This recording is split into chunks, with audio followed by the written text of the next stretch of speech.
Apa hukumnya kita pakai kalender Januari Februari ini? Ini kan buatan orang kafir.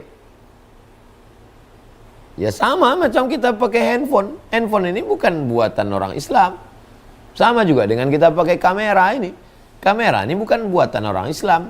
Kita pakai dia sebagai alat hitung, alat kira, kalkulator. Kita pakai alat hitung. Tidak ada hubungan kait dengan agama sama sekali. Maka hukum memakainya al-aslu fil asya al-ibahah. Hukum memakainya mubah, boleh.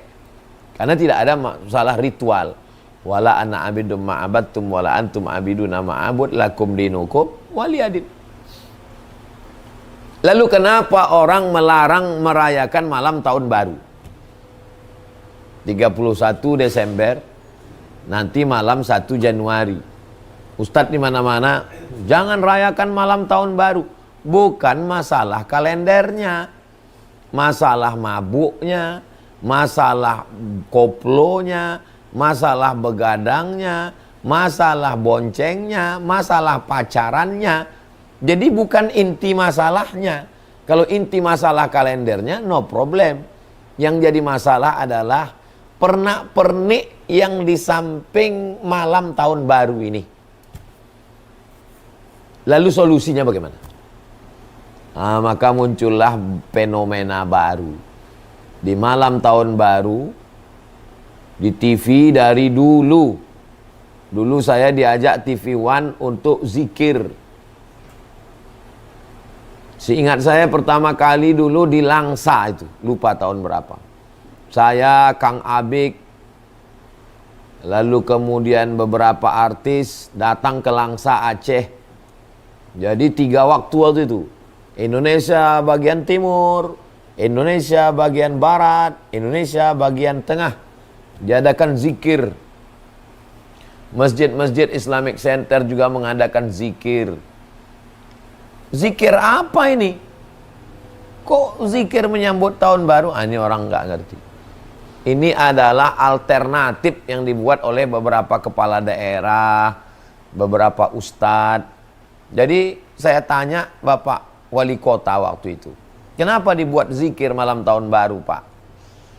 Malam tahun baru anak muda ngebut-ngebut, Pak Ustadz, botol minuman berserak-serak. Jadi saya berpikir untuk mengundang mursyid tarekat Naqsabandiyah, ahli zikir. Namanya Profesor Dr. Syekh Muhibbuddin Wali.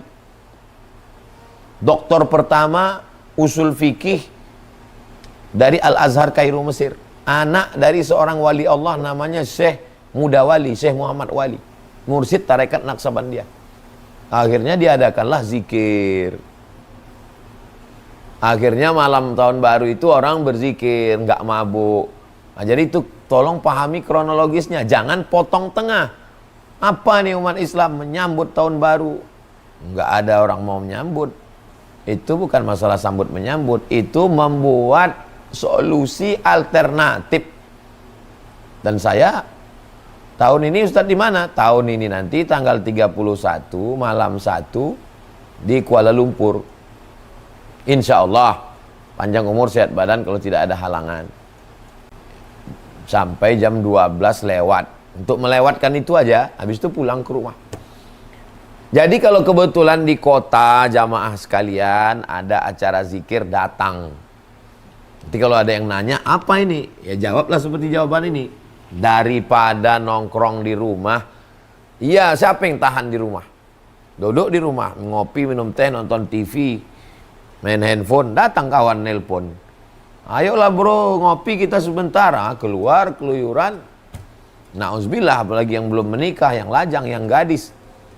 Nah, jadi menyikapi malam tahun baru 3. Yang pertama, kalau memang bisa tahan di rumah, ya bertahanlah di rumah. Kalau tidak bisa bertahan di rumah, ada kebetulan majelis zikir, sholawat, ya ikut, datang. Untuk ngelakkan aja sampai jam 12, sampai jam 1, habis itu pulang tidur. Saya di rumah nggak tahan Pak Ustadz, zikir pun nggak tahan. Nah, makan obat tidur, makan antimo, tidur. Nah, itu udah alternatif terakhir tuh udah. Daripada buat maksiat, tidur tuh menghindarkan diri dari maksiat. Nah, ini tentang masalah malam tahun baru.